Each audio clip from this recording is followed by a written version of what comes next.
El gran debate con Adolfo Beck. La polémica, la controversia, el fuego cruzado, todos los temas, todos los personajes. En Colmundo Radio, de lunes a viernes de 1 a 2 de la tarde. Escúchanos en el Real Audio en www.colmundoradio.com.co. Bienvenidos.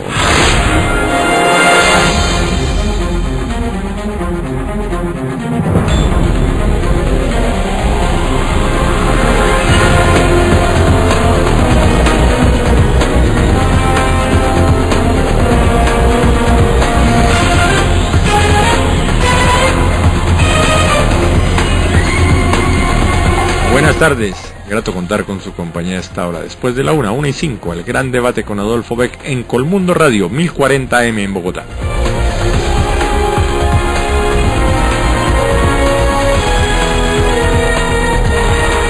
Estamos en las redes sociales, en Facebook, Adolfo Beck, en Twitter, @el gran debate. Todos los archivos, tanto de radio como de televisión, en el canal YouTube, Adolfo Beck.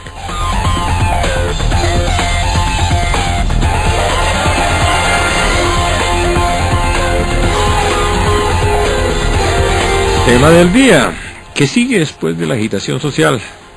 ¿Qué sigue después de esta serie de paros que se presentaron y que, entre otras cosas, el tema está sobre la mesa? El tema está sobre la mesa.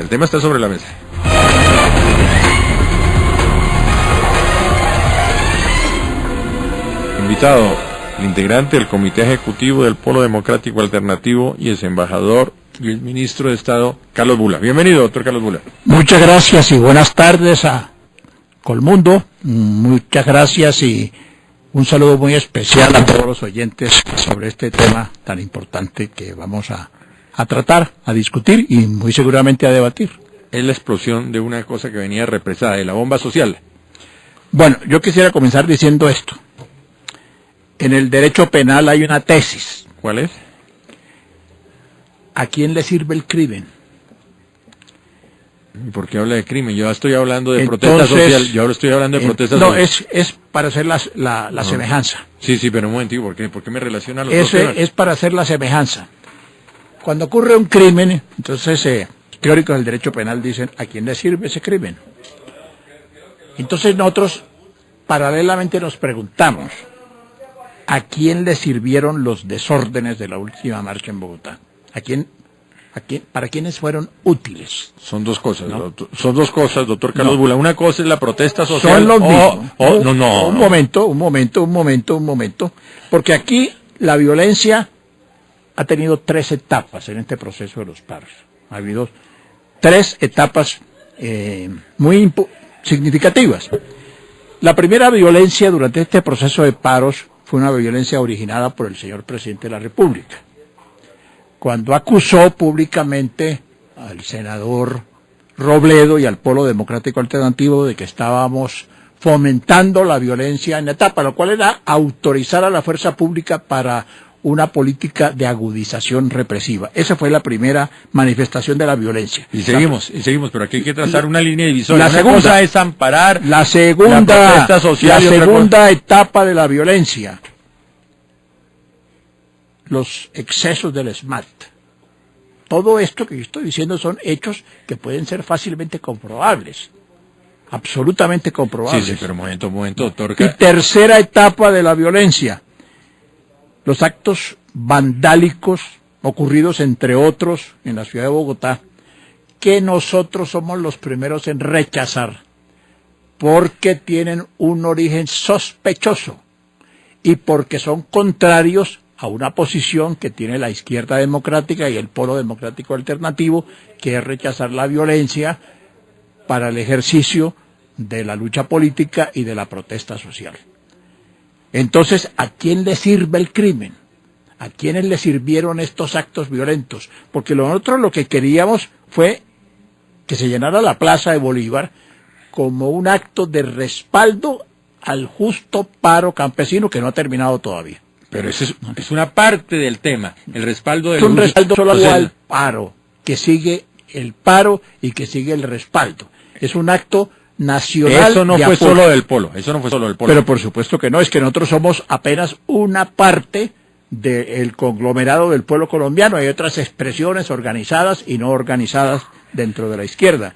Y por eso nosotros tenemos además una política de convergencia democrática para buscar acuerdos en los sectores verdaderamente alternativos. Entonces son 3 etapas que ha tenido la violencia en este paro: la que ejerció el presidente, la que ejerció el SMAT y los actos vandálicos que se sucedieron en Bogotá para perjudicar el respaldo a la marcha.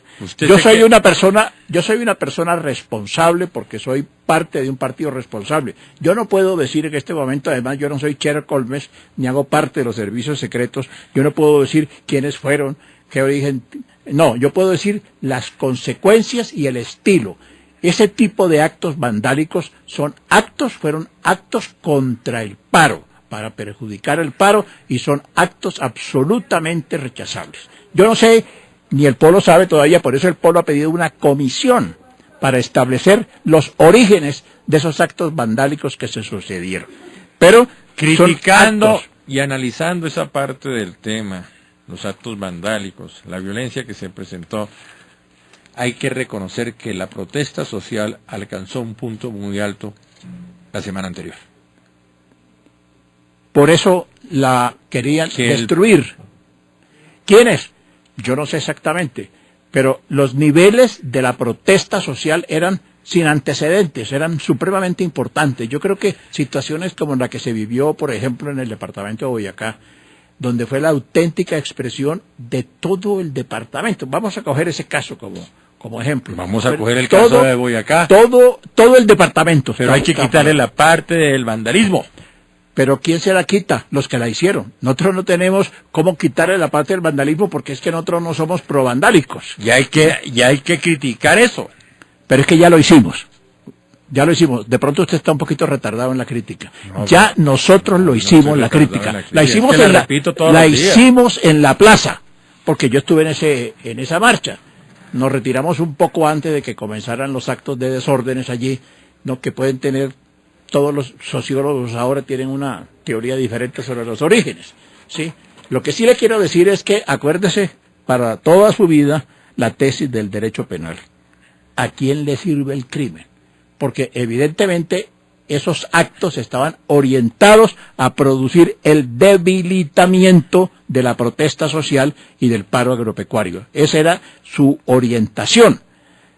Ese era su sentido, ese era su propósito, era desestimular el apoyo campesino. Ahora, que le digan a uno a estas horas de la vida que hay que diferenciar la protesta de los actos vandálicos, no, nosotros no estamos para someternos a un kindergarten ideológico. Pero eso es cierto. Toda la vida hemos rechazado eso, absolutamente toda la vida. Eso no es conducente, eso no sirve sino para perjudicar la justa protesta social. Siempre lo condenamos, está en nuestro ideario de unidad. Yo le traje un ejemplar del ideario para dejárselo a usted, para que pues algunas veces puede tener algunos ratos libres en el ejercicio tan importante del periodismo que usted hace, y sepa y conozca que el Polo Democrático Alternativo y otros sectores de izquierda rechazan los actos vandálicos. Por ejemplo, inicialmente el presidente acusó con nombre propio al Polo, en la primera intervención cuando acusó al senador Robledo.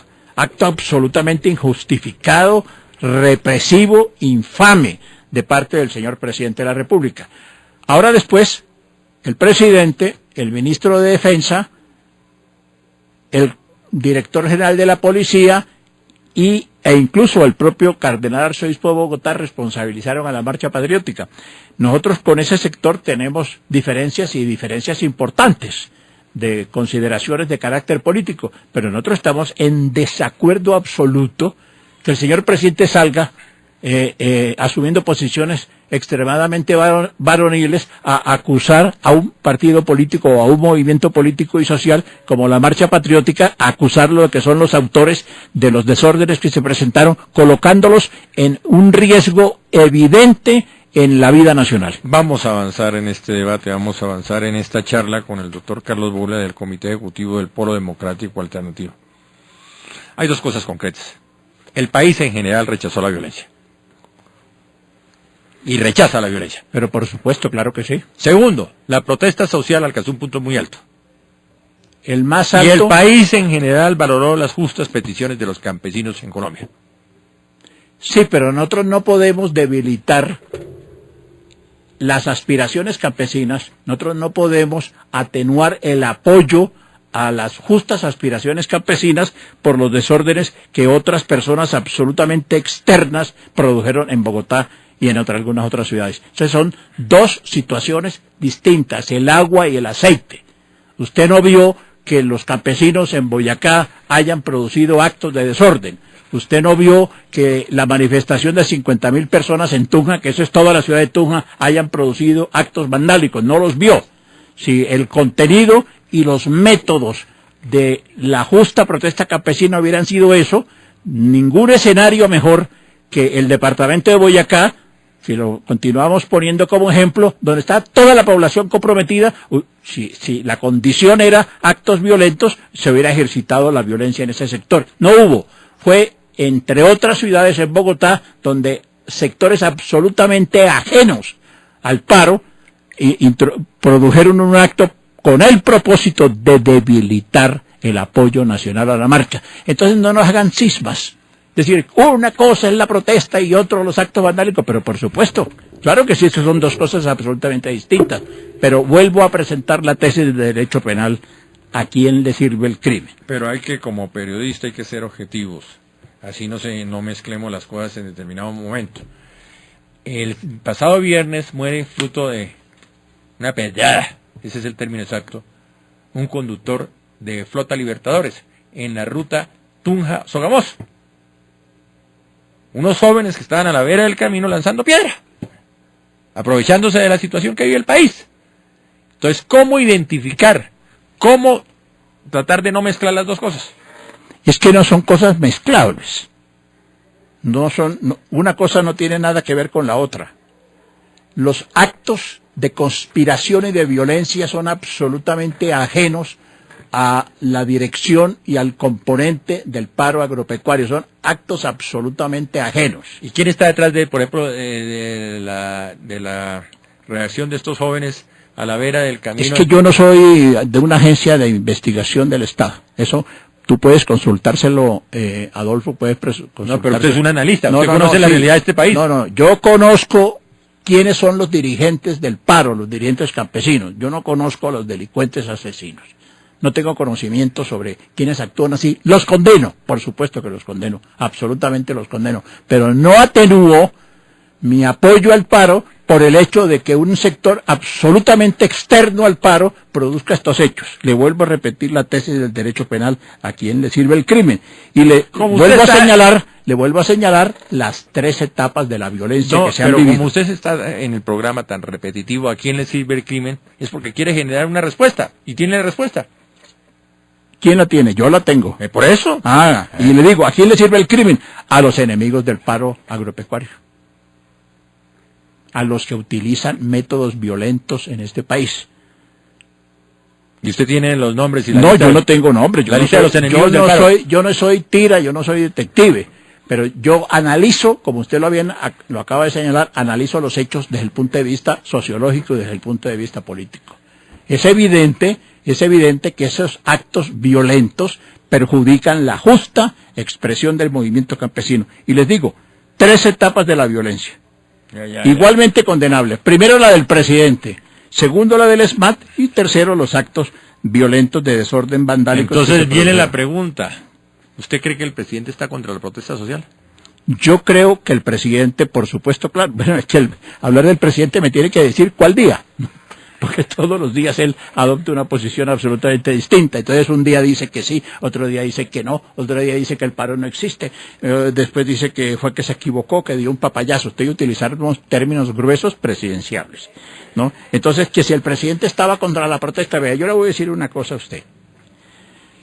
En este tema de los acuerdos, desde luego que creo que se pueden producir unas medidas de conciliación.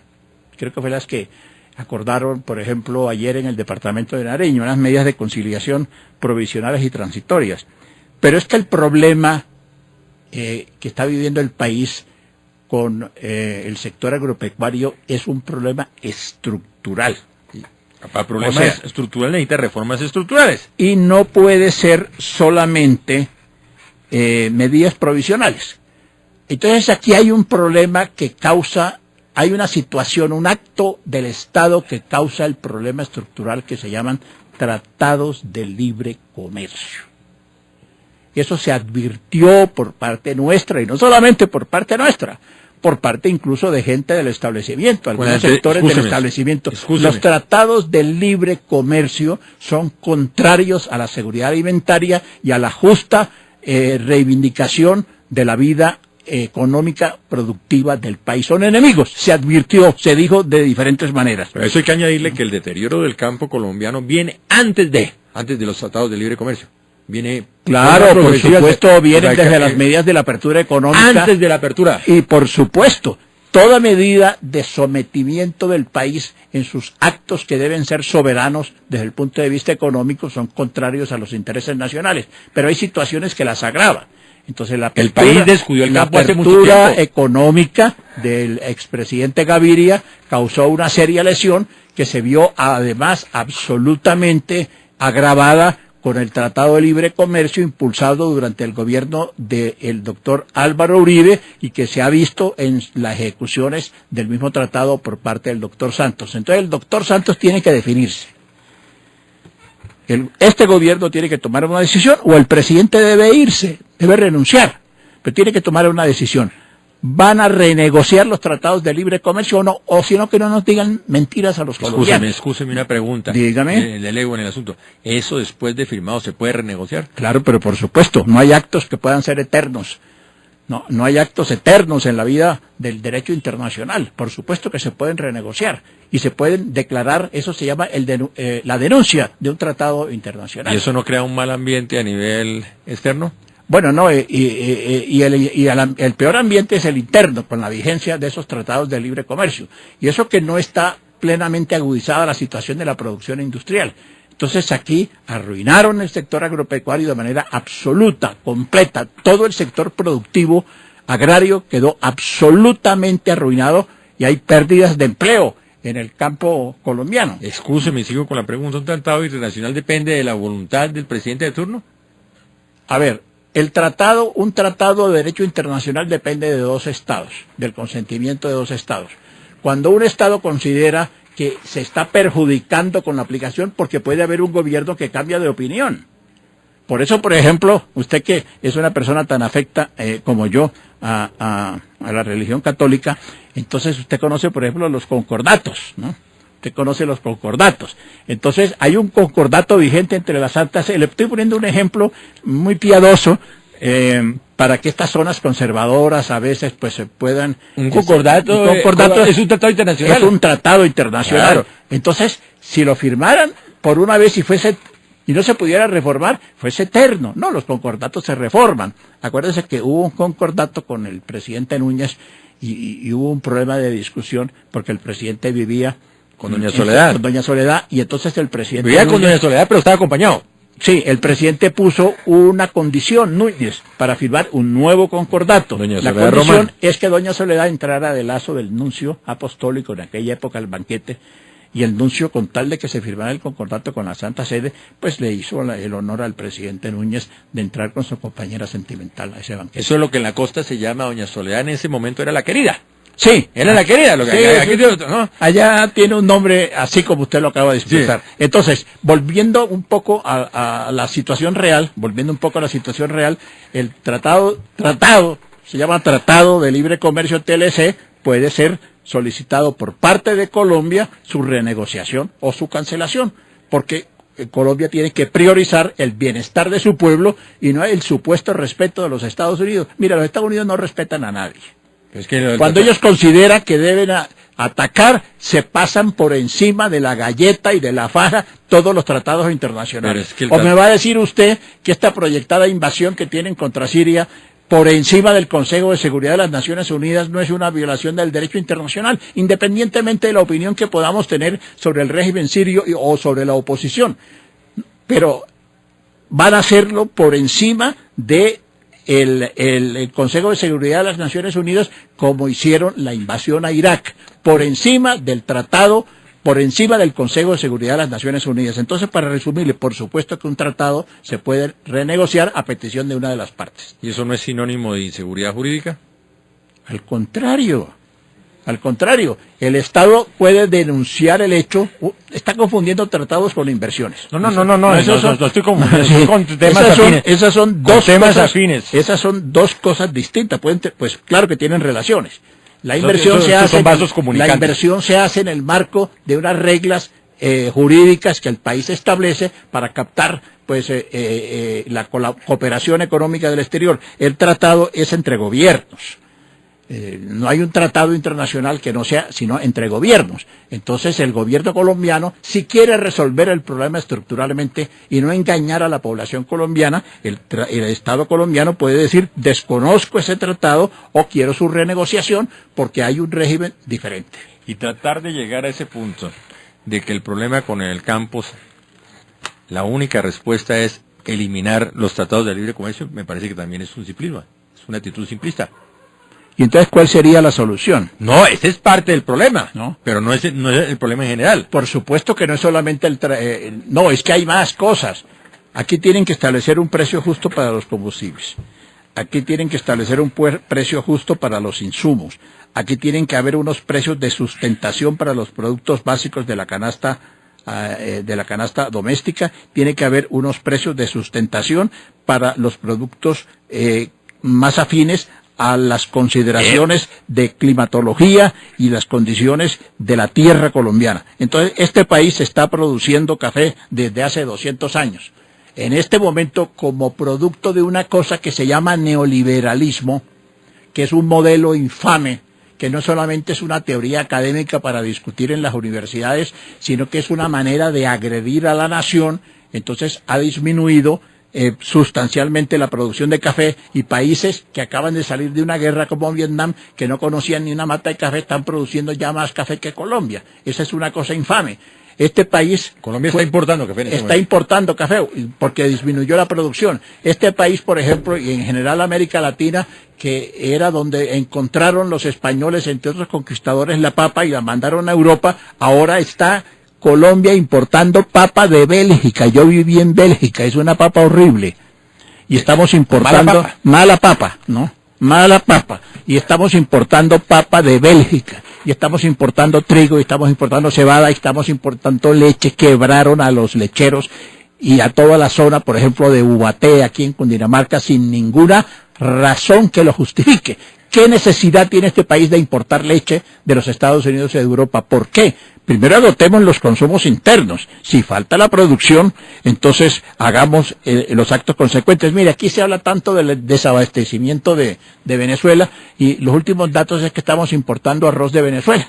Entonces esto es realmente una actitud contraria a los intereses nacionales. No habrá solución de fondo mientras no haya eliminación, renegociación de los tratados de libre comercio, porque uno se pregunta en qué consiste el pacto agropecuario que el gobierno dice que tiene en mente hacer para resolver estos problemas. Porque a mí me han dicho los negociadores por parte de los productores agrícolas de Boyacá que cuando se le menciona el tema del libre comercio, del tratado de libre comercio a los negociadores del gobierno, les da una especie como de patatús, que ellos no están dispuestos a hacer esas consideraciones. Ahora, estos no son temas que se van a discutir en La Habana, porque ellos tienen en La Habana una agenda y se tienen que someter. ¿El campo no está en la agenda de La Habana? No, tienen una agenda y ya dicen que sobre la zona, sobre el tema del campo ya llegaron a algunos acuerdos. O sea, yo lo que quiero decir es que el tema de si el tratado de libre comercio se continúa o no, no se va a discutir en La Habana. Ellos podrán discutir otros aspectos. Pero, por ejemplo, yo le quiero hacer esta pregunta a la opinión. El gobierno tiene una política para el campo que es para favorecer a los grandes sectores monopólicos de la producción agraria e industrial. Un segundo, ¿es política de gobierno o política de Estado? No, yo diría que es una política, aquí no hay política de Estado. porque no hay política de Estado si no participan los sectores fundamentales. Para que hubiera política de Estado tendría que hacerse una política con los sectores productivos del campo, y el gobierno la ha venido haciendo solitariamente, cada vez con menor apoyo incluso político, porque ahora todos se rasgan las vestiduras y dicen que no a los tratados de libre comercio. Después de que viajaron a Washington, hicieron una peregrinación de rodillas, firmaron algunos sectores, incluidos los congresistas de Boyacá. Sí, que hoy están en la protesta. No hable de los congresistas de Boyacá, hable de los congresistas gubernamentales. No, del Congreso colombiano. Sí, el Congreso colombiano se sometió. No, sometió, no. Se sometió. Firmó en su momento. Se sometió. Esos son actos de sometimiento. Son actos de sometimiento, y entonces ahora se les explicó, pues yo no creo que sean además tan un poco brutos o retrasados o torpes, que no consideraron los argumentos técnicos, económicos, financieros que se presentaron en su momento. Pero como era una orden del imperialismo, que el doctor Santos dice que ya no hay, que eso es un estereotipo, entonces era orden directa de hacer esos acuerdos de libre comercio. Hicieron una peregrinación, incluso le impusieron una serie de condiciones al gobierno colombiano, ¿no? Porque los sindicatos de los Estados Unidos incluso no eran muy partidarios de ese tratado de libre comercio, porque ellos consideraron inicialmente que eso perjudicaba a los trabajadores de los Estados Unidos, y estaban en su derecho. Conozco la respuesta, pero genero la pregunta: ¿en qué gobierno se firma el tratado del tratado de libre comercio con Estados Unidos? Pues no es en el del doctor Álvaro Uribe. Y Álvaro Uribe no está en la mezcla ahora, no está. Yo no respondo por el doctor Álvaro Uribe. Por el doctor Álvaro Uribe. No, pero usted debe responder por la historia. Por el doctor Uribe tiene que responder es el doctor Santos. ¿Cómo que responde el doctor Santos? ¿No hay un divorcio? Por supuesto, ese los hicieron. Después de que se presente el divorcio, ¿no tiene que responder por la desesposa? El doctor Santos es responsable de todos los actos que se cometieron en el gobierno del doctor Álvaro Uribe. Es socio en algunas oportunidades, cómplice en la mayoría, y fue solidario absolutamente con todas las decisiones que se adoptan. Pero hay una fórmula, si uno quiere ser honesto. Claro que hablar de honestidad pues es complicadísimo en un régimen. Por eso hay una consigna que dice que es peligroso tener la razón cuando hay un gobierno equivocado. Invitado hoy en el gran debate con Adolfo Vega, el doctor Carlos Bular, del Comité Ejecutivo del Polo Democrático Alternativo. Pregunta para el segundo tramo del programa: ¿a qué juega la izquierda? ¿A qué juega la guerrilla? La respuesta después del corte. Gracias, Adolfo. Síguenos en nuestras redes sociales: Facebook, Adolfo B, en Twitter, @El Gran Debate. La paz, de un hilo en Caracas, es el título del nuevo libro del periodista Francisco Turante, con detalles reveladores sobre los procesos de paz en Caracas, Venezuela y Tlaxcala, México. El libro, publicado por la Fundación Editorial Publimundo del Grupo Empresarial Colmundo, es de fácil lectura y asimilación, con enfoque imparcial de los testimonios de vida y de guerra, condensados en un lenguaje sencillo. Es un aporte a la identificación de la memoria histórica, clave para la vida de un país, hoy enfrascado en La Habana, Cuba, en un contexto similar al descrito en el libro. La paz, de un hilo en Caracas. Disponible en la Editorial Publimundo y en las principales librerías del país. Píldoras Verdes, con Lombardo Rodríguez. Ahorremos agua, fuente de nuestra y todas las formas de vida. El 40% de la población mundial no dispone de sistemas de abastecimiento de agua potable, y por esa razón mueren más de 6.000 niños diariamente. Protejamos el agua. El gran debate con Adolfo Beck, porque los temas más cruciales de la actualidad tienen diferentes puntos de vista. Los personajes. Historian, ¿por qué no se despide invitando en su lengua a los oyentes que sigan en Colmundo Radio en el gran debate con Adolfo Beck? El análisis, las voces, están sobre la mesa, de lunes a viernes de 1 a 2 de la tarde, a través de los 1040 de Colmundo Radio y en www.colmundoradio.com.co. Bienvenidos. Síguenos en televisión todos los martes de 9 a 9:30 de la noche en Teleamiga Internacional. Programas diferentes.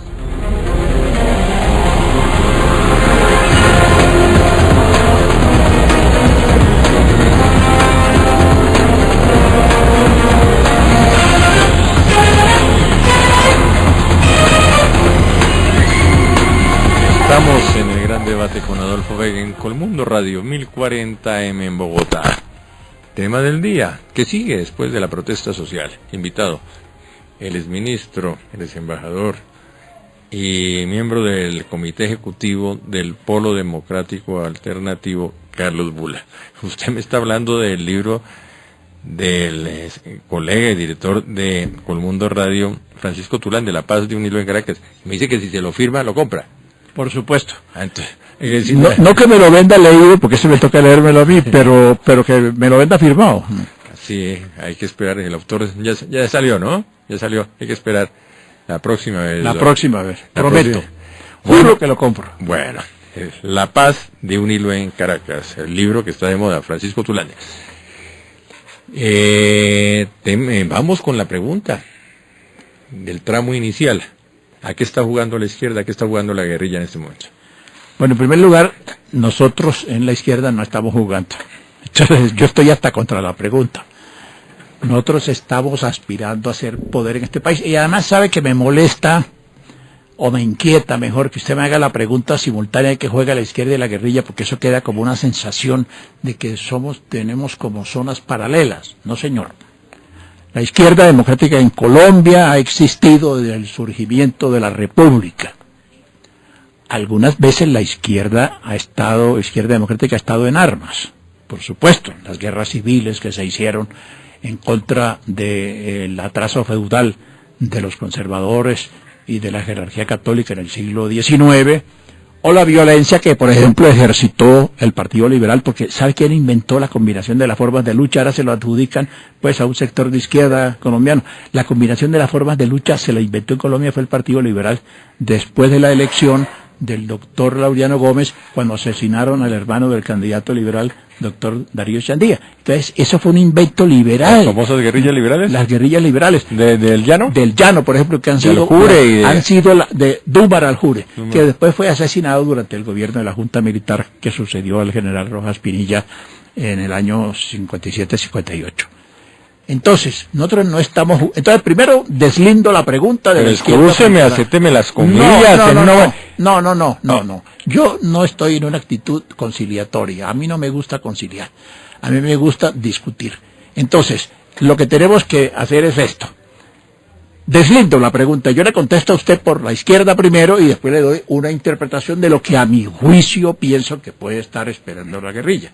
Pero deslindo el campo de actividades. Primero, escúcheme, y le estoy ampliando el escenario de la pregunta. ¿No se presenta una apertura democrática superior? Espacio para la protesta social, espacio para el ejercicio de la democracia en el gobierno Santos. Por eso el gobierno de Santos precisamente no debe ser reelegido. Porque las posibilidades de la protesta social durante el gobierno de Santos se pueden cerrar casi que de manera completa y absoluta. Entonces, la pregunta, ¿cuál es nuestro propósito? Le cambio la pregunta para que ese término. ¿Cuál es el papel de la guerrilla en medio de esta efervescencia? No, pero primero le contesto de lo que yo pertenezco. ¿No? Yo pertenezco a la izquierda democrática y después le contesto mi interpretación sobre la guerrilla. No, nosotros estamos buscando ser una alternativa de poder en el próximo cuatrienio. Nos parecería bueno, por lo menos esa es mi opinión, no estoy comprometiendo al pueblo en eso, que el doctor Santos renunciara, asumiera el doctor Angelino Garzón la presidencia de la República. Ahora no me digan que es que no es capaz y no sé qué, porque el presidente Santos fue el que lo escogió, ¿no? Es una responsabilidad del doctor Santos. Y pudiera presidir un gobierno transitorio de un año para que hubiera plenas garantías. Pero bueno. ¿Esa propuesta lo acompaña el pueblo, sí? Yo no sé todavía. Por ahora es mía. La propuesta es mía, no es del pueblo. Carlos Bula, yo soy un ciudadano. Pido la renuncia. Yo soy un ciudadano que tiene derecho a tener opiniones que no contraríen el ideario de unidad del pueblo. Y el pueblo no es un partido dictatorial que le impide a sus militantes presentar propuestas y tesis cuando no lo comprometan. Esta no es una propuesta del pueblo, por lo menos por ahora.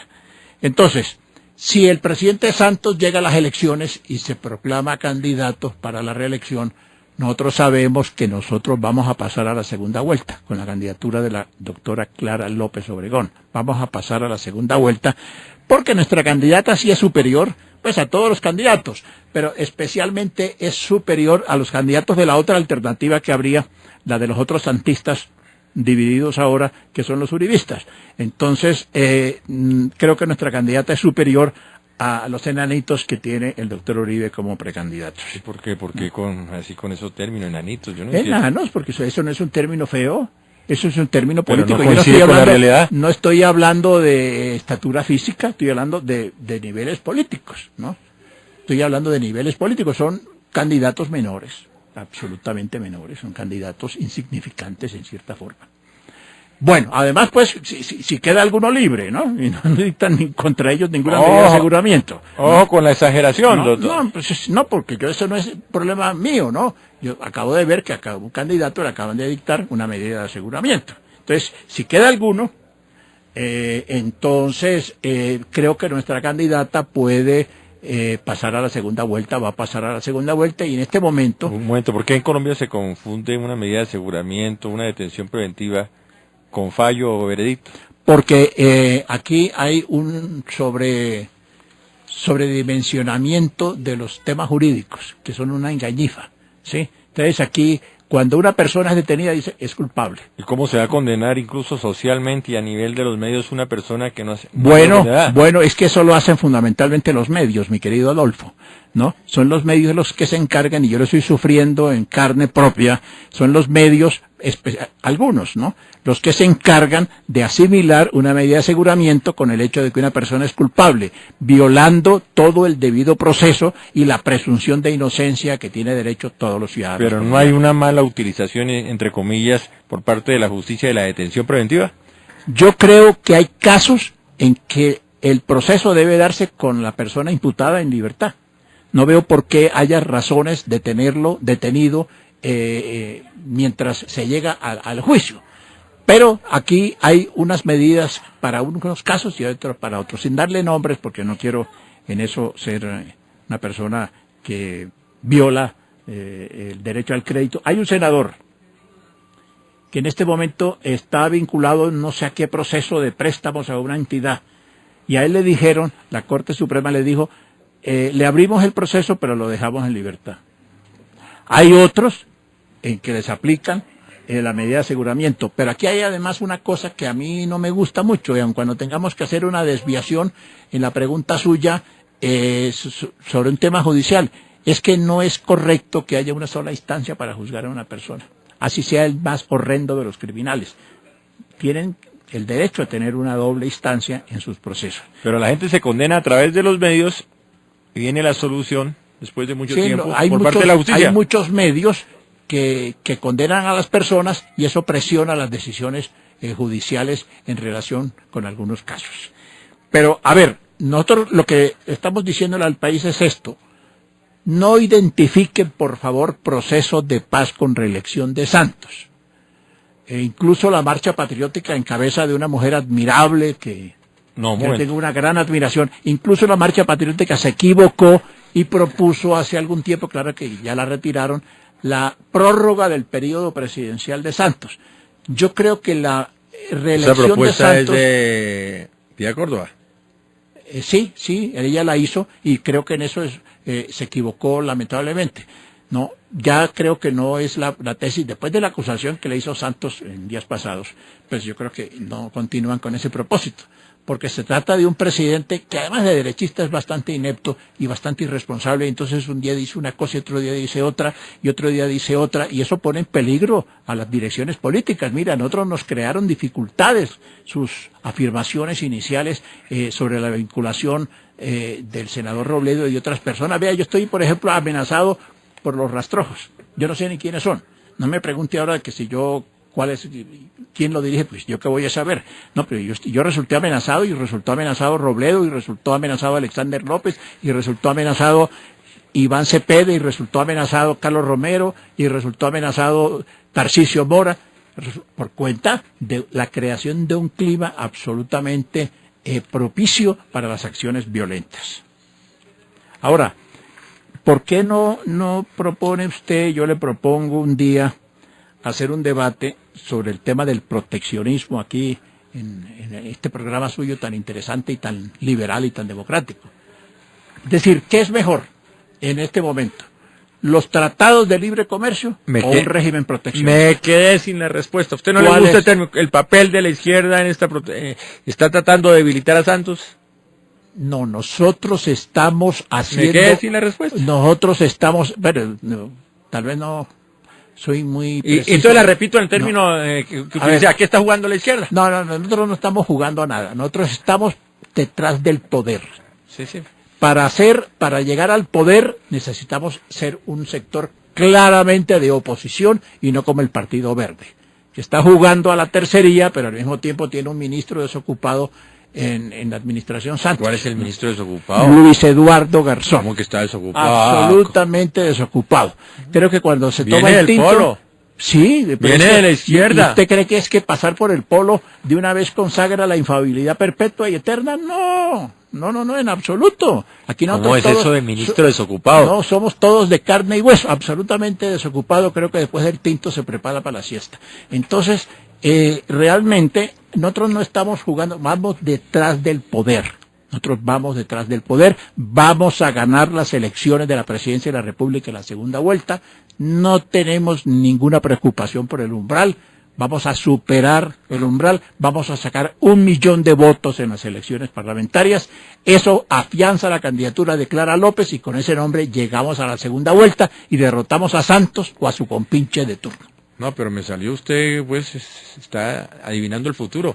Pero me está preguntando. No, ya sabe cuántos votos va a sacar el POS. Pero claro. Viene con la voz. Yo le dicto cuáles son los principales candidatos y usted me hace la cifra. No. Robledo, Alexander López, Iván Cepeda, Mauricio Ospina, Zenén Niño, ¿Y todo eso le da 1 Tarcisio millón? Mora, más de 1 millón. Pero lo que pasa es que yo soy un poco conservador en eso y le rebajé 500,000 votos, vea, para no molestarlo a usted mucho. ¿Se acuerda de la palabra pitoniza? Sí, claro, Eso pero yo utiliza. no, yo estoy haciendo, es una suma, ¿no? Sí, esto es ejercitando las matemáticas electorales, ¿no? Nosotros vamos a sacar por lo menos 1 millón de votos en las elecciones parlamentarias, Adolfo. Y eso es conveniente para todo el país. Y eso significa que hay que debilitar al presidente de turno. Es que el presidente se debilita solo, por Dios. Este es un presidente que cuando se levanta por la mañana pesa 70 kilos y por la noche pesa 30. ¿No? Desde luego, asimile esto a terminología política, él se debilita solo, absolutamente solo, ¿no? Y dice mentiras, y dice imprecisiones, y no habla bien, y no conoce los problemas. Mire que llegó a Tunja, ¿no? Llegó a Tunja a esa reunión. Yo no sé cómo llegó, no sé si a caballo, en helicóptero, no sé, carro, no sé cómo llegó, pero llegó a Tunja, y todos los paperos le dijeron: señor, cúmplanos el acuerdo que firmamos hace 6 meses. Dijo, ¿cuál acuerdo? Es que yo no sabía que ustedes habían firmado un acuerdo con el gobierno. Lo firmamos con el ministro de Agricultura. Yo no sé cuáles son. ¿Y ese ministro de Agricultura sigue del ministro? ¿Eso es serio? En un país sometido... Hace 6 meses ya estaba el doctor Estupiñán, no. Pero es que él tiene que saber, el presidente de la República sí no puede ir a una reunión, no puede ir a una reunión con un sector en conflicto sin saber cómo son las relaciones de ese sector en conflicto con el Estado. Hace 6 meses no estaba el doctor Juan Camilo Restrepo. Sí, claro, el Partido Conservador. Lo que pasa es que aquí hay un acto de oportunismo general. Esta semana voy a invitar al doctor Juan Camilo Restrepo a este programa. Bueno. Porque le está cayendo rayos y centellas, en ausencia. Pues yo no creo que sean injustas los rayos y centellas que le están cayendo. Son protestas justas, que son correctas, que se expresen, ¿sí? Ahí se hizo una cantidad de demagogia terrible, porque este también es un régimen y un gobierno especialista en titulares. Si usted coge los titulares de los últimos 3 meses, dice Colombia es un país donde ya se hizo la revolución democrática. A punta de titulares de prensa que no resisten. Aquí no resisten nada. Aquí lo estratégico demora 24 horas. ¿A la guerrilla le va mejor con un gobierno de mano dura? No, yo creo que al país no le va bien, al país, no a la guerrilla. No, a la guerrilla no, escúcheme, a la guerrilla no, al país, a Al la país, izquierda, al país, a la izquierda le va mejor con un gobierno de mano dura. Al país le va bien con un gobierno democrático. Al país no le va bien con un gobierno autoritario. Al país le va bien con un gobierno independiente, soberano. Al país le va mal con un gobierno sufragáneo, le va mal. No le gusta sufragáneo. a usted no le gusta la pregunta, pero insisto, porque es una forma de colocarle comillas y la gente la interpreta como tal. ¿A qué está jugando la guerrilla? En medio de los diálogos de La Habana. Yo no soy experto en el tema de la usted es guerrilla, analista y pero puedo... mire, la guerrilla y el gobierno no tienen opción distinta de firmar un acuerdo de paz. No hay opción distinta para ellos. Y eso es bueno para Y el país. me parece excelente que eso ocurra. Me parece excelente que eso ocurra porque este país tiene que hacer las reformas mediante procesos democráticos populares eleccionarios. 50 años demostraron que la vía no es la lucha armada. 50 años demostraron que hay que fortalecer los partidos que hacemos la oposición civilista, la oposición legal, la oposición institucional. 50 años han demostrado eso. Cuando usted está en una guerra y después de 50 años ni la ganó ni la perdió, pero le está causando perjuicios al proceso de apertura democrática, pues debe sentarse, como lo han hecho sabiamente las FARC, a negociar. Y el presidente tuvo un acto, se lo quiero reconocer, tuvo un acto correcto, sensato, de abrir esas conversaciones. Eso es correcto, nosotros apoyamos definitivamente de manera total el proceso de paz entre el gobierno colombiano, representante en este caso del Estado, y las Fuerzas Armadas Revolucionarias de Colombia, y las próximas que van a ocurrir con el Ejército de Liberación Nacional. Calificar bien el ejercicio, los diálogos de La Habana, significa calificar bien en ese aspecto al gobierno Santos. No, en absoluto, claro que no, porque hay actos que siguen que no son simplemente continuidad de los gobiernos anteriores. Mire, Adolfo, yo le digo una cosa, Churchill ganó la guerra. O sea, Churchill ganó la guerra al nazismo alemán. Y cuando convocaron al pueblo británico a unas elecciones posteriores, el pueblo británico le dijo, gracias señor Churchill, pero nosotros queremos otro gobierno del posconflicto. Y entonces aquí hay que hacer lo mismo. Señor Santos, le agradecemos mucho que se haya sentado con la FARC y haya firmado, pero necesitamos un gobierno que procure una paz sostenible, porque usted no es capaz de hacerlo. El fin de la guerra no significa necesariamente la paz. El fin de la guerra, no, pero nosotros estamos hablando del cese del conflicto armado. El cese del conflicto armado no significa necesariamente la paz. La paz es un concepto mucho más amplio. Total. ¿No? Para que haya una paz sostenible tiene que haber un proceso de reformas sociales, y eso no se van a dar en La Habana. Eso se da después de firmada la paz mediante un proceso de acumulación de fuerzas de las clases populares. La firma de un acuerdo en La Habana no significa la reelección de Santos. No, de manera alguna. Además, nosotros estamos denunciando que Santos propone cosas para tratar de identificar firma del acuerdo con la FARC o firma del acuerdo con el ELN, que ni siquiera de pronto se va a dar. Pero ¿cómo no relacionar al gobierno Santos con esta firma? ¿Pero por qué tenemos que relacionarlo? No, esa es una coyuntura. Lo que hay que relacionar es un gobierno democrático con una paz sostenible. ¿Y este no es un gobierno democrático? No, por supuesto que no. No le digo que sea un gobierno dictatorial. Más espacio para la protesta social. No le digo que sea un gobierno dictatorial porque el doctor Uribe lo hizo elegir. Entonces fue elegido, fue el resultado de un proceso electoral con la democracia imperfecta y el sistema electoral imperfecto que hay en Colombia, pero nosotros decimos el presidente de la República se llama Juan Manuel Santos, nosotros no estamos diciendo que aquí hubo un fraude, no, él ganó las elecciones y es el presidente de la República y representa al Estado colombiano. Esa es una cosa que es del ABC, nosotros pertenecemos a una corriente que se llama Estado Social de Derecho, pero el hecho de que él haya ganado las elecciones no significa que tengamos que apoyarlo, de manera absolutamente le digo que no. Él ganó las elecciones, pero representa unas ideas absolutamente antagónicas a las nuestras. Nosotros no estamos pretendiendo el derrocamiento del gobierno, no estamos proponiendo eso. Estamos proponiendo la renuncia del presidente. Pero usted ya me le puso plural al asunto. Primero me dice que es solo una actitud particular y ahora me habla en plural. Nosotros, nosotros. Es que yo creo... nosotros. Yo creo... nombres de ese nosotros. Yo creo que nosotros significa una porción importante del pueblo colombiano. Yo no estoy hablándole del pueblo. No, pero me está hablando de nosotros. Ay, ¿no puedo? Usted lleve nombre de nosotros. Pedro Pérez. Pedro Pérez y Carlos Bula proponen la renuncia del presidente Santos. Claro, cuando me habla en plural me da nombres. Primero Pérez me habló en singular. Y pasó y termina el programa, me habla de plural. No sea simplista. No, y usted no me coja por ese lado porque me deja despistado. Los oyentes. Déjese correr. Grato verlo, doctor Carlos Bula. Ah, Todas las sí, es un opiniones, placer. todos los personajes, es el espíritu democrático de Colmundo Radio, primera cadena radial independiente en Colombia. Yo creo lo mismo. Yo creo lo mismo y por eso Este ejercicio es muy difícil. asisto aquí con mucho gusto y con mucha satisfacción, porque es que además a mí hay unas cadenas y unos periodistas que me tienen vetado. Ahora no me digas, deme nombres, porque me terminan. Le de repito la vetar. pregunta, deme nombres. ¿Tienen vetado? Me tienen vetado. ¿Por qué lo tienen vetado? Porque no les gustan las cosas que yo les digo, porque les digo la verdad. Gracias, doctor Carlos Bula, por acompañarme en el gran debate con Adolfo B. Eduardo, nos faltó la foto, es que vamos a subir esto a la página de Colmundo. Entonces vamos a realizar ejercicio con foto, con resumen y con el audio completo.